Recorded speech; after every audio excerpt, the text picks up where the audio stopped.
Transgender people in Brighton and Hove are to be offered a new category on official council forms to avoid the dilemma of having to opt for male or female. Instead of Mr, Mrs or Ms, they'll now be able to opt for MX or Mixter if councillors approve the plan this evening.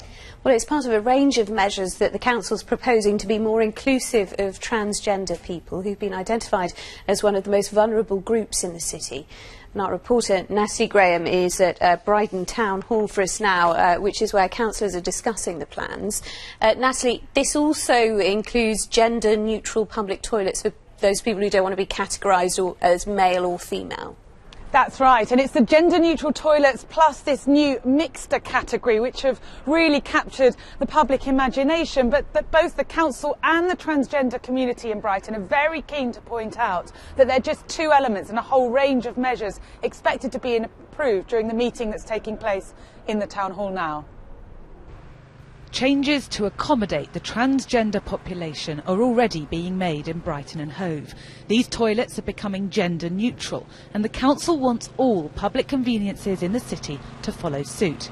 It also wants to change online forms, so applicants for parking permits would have the option of ticking a mixter category as their title.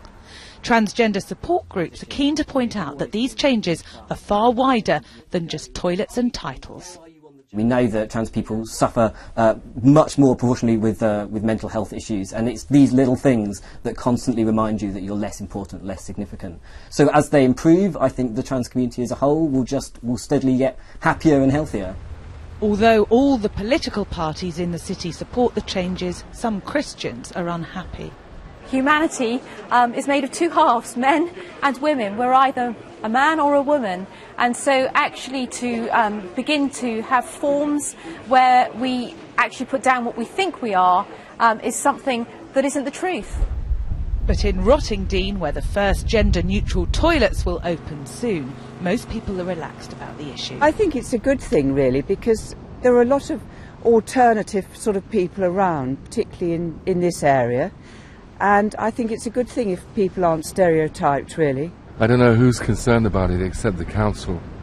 I think it's pointless. I don't think it matters, really. I don't see it as a problem. The council doesn't expect the changes to cost a significant amount of public money, but it is keen to end any discrimination against the transgender community. And in order to achieve that, there'll be changes at GPs' surgeries in the city. You'll no longer have to say whether you're male or female when you register. There will also be frontline training for both NHS workers and council staff so that they're more aware of the sensitivity required in dealing with the transgender population.